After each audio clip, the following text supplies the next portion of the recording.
This is Julien, the French winemaking guy who makes wine videos here on YouTube. Yes, wine videos. And we are looking at how to pronounce the name of this village and of this wine appellation from the Burgundy wine region of France that is located quite near the town and the appellation of Chablis that makes the famous Chardonnays. But Irancy is specialized in making red wines, not white wines, but red wines from the Pinot Noir grape, the famous, relatively famous Pinot Noir, cool climate Pinot Noirs from the town of Irancy, with the typical French pronunciation Irancy.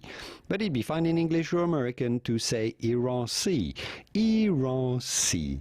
Irancy, the wines from Irancy, les vins d'Irancy. I hope this video was useful. If it was, give it a quick thumb up before you go to support my work, and I will see you soon in the wonderful world of wine. Au revoir. Bye bye.